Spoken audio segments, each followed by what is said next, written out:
Guys అందరూ ఎలా ఉన్నారు? బాగున్నారా? ఇవాళ అయితే నేను ఎక్కడికొచ్చానంటే కోనసీమ జిల్లా అమలాపురం ఉంటుంది కదండీ! అక్కడికొచ్చాము. మేమైతే మా అమ్మగారి ఇంటికి పండగ కోసం వచ్చాననమాట. ఈ పండగ రోజు ఇంట్లోనే ఉండడం ఎందుకు, ఎక్కడికన్నా బయటికెళ్దాం, పండగకి సరదాగా అలా బయటికెళ్దాం అని అనుకుని, మా ఊరిలో ఉన్న కొత్తలంక వలీబాబా గారి దగ్గరికైతే వచ్చామనమాట. ఫాలో అయ్యే వాళ్ళలో చాలా మందికి తెలుసు నేను ముస్లింనని. ఎందుకంటే మాది లవ్ మ్యారేజ్. మా హస్బెండ్ హిందూ అనమాట. సో మేము దర్గాకొచ్చామేంటి అని అనుకుంటున్నారా? ఏమీ లేదండి. ఈ దర్గా అయితే కాపులే కట్టించారు. ఇప్పుడు ఇక్కడ రూల్ చేస్తున్న వాళ్ళు కూడా కాపులే అనమాట. బాబా గారు ఫస్ట్‌లో ఒక పిచ్చివాడని అనుకునేవారటండి జనం అందరూ కూడా. కాదు, ఈయనలో ఏదో మహిముంది అని చెప్పి గేదెల వెంకటరత్నం గారనే వ్యక్తి తీసుకునెళ్ళి ఆయన ఇంట్లో పెట్టుకొని పూజించేవారటండి. అక్కడున్న రాజుగారు అడిగారట, మీ బాబాకి ఏమైనా కొమ్ములున్నాయా అని అడిగితే మరుసటి రోజు కొబ్బరికాయకి కొమ్ములు మొలిచాయంటండి. అప్పటి నుంచి అక్కడ రాజుగారు కూడా నమ్మడం మొదలుపెట్టారు. ఎన్నో తరాల నుంచి కూడా వాళ్ళే పాలిస్తున్నారండి ఈ దర్గాని. హిందువులైనా సరే వాళ్ళన్నీ నేర్చుకుని ఆ పద్ధతులన్నీ తెలుసుకుని మరీ నడిపిస్తారండి ఈ దర్గాకి. ఇంకో ఈయనే అనమాట. అప్పుడు అలా భుజాల మీద మోసుకొని ఇంటికి తీసుకొచ్చారు గేదెల వెంకటరత్నం గారు అనే వ్యక్తి.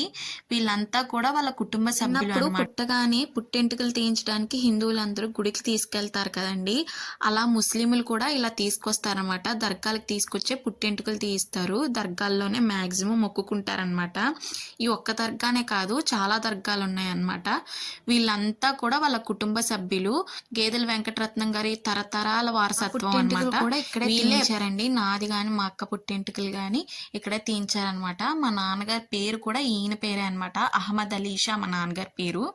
అలాగే ముస్లిమ్స్ చాలామంది మనుషుల్ని నమ్మరండి. ఎందుకంటే మనుషుల్ని పూజించమన్నమాట మేము ఎప్పుడు కూడా ప్రవక్తలు అనుకుంటాం అనమాట. దేవుడు పంపించిన దూతైనా అని చెప్పి నమ్ముతాం తప్పించి మేము ఎప్పుడు ఫోటోలకు కానీ మనుషులకు కానీ దండం పెట్టాము. ఏదైనా కోరిక ఉంది అంటే అప్పుడు మేము ఈయన దగ్గరికి వచ్చి దండం పెట్టుకుంటామండి. ఎందుకంటే ఈయన దేవుడు పంపించిన దూత ఈయన దేవుడికి చేరవేస్తాడు అని చెప్పి మేము ఇంత చెప్పుకుంటాం అనమాట. అలాగే ఇక్కడ ముడుపు కట్టుకుని మా కోరిక చెప్పుకుని కోరిక నెరవేరినట్టయితే ఇక్కడికి వచ్చి భోజనాలు పెట్టుకుంటామని అనుకుంటాం అనమాట అండి. అందుకే ఇక్కడికి వచ్చి అందరూ భోజనాలు పెట్టుకుంటారు ముడుపు కట్టుకుని. ఫోటోలో ఉన్నారు కదా, ఈయనే అనమాట ఆ బాబా గారు. అక్కడ అందులో ఉన్నది ఆయన జుట్టు అనమాట అండి. ఆయనకు ఆ జుట్టే ఉంటుంది ఒళ్ళంతా కూడా. నూలిపోగు బట్టలు కూడా ఉండవు అనమాట అండి ఆయన ఒంటి మీద. అలాగే ఇక్కడ వాతావరణం కూడా చాలా బాగుంటుందండి. కొబ్బరి తోట మధ్యలో ఉంటుందన్నమాట దర్గా. ఎప్పుడైనా అమలాపురం వెళ్తే కనుక కొత్తలంక విజిట్ చేసి వెళ్ళండి, మర్చిపోకండి.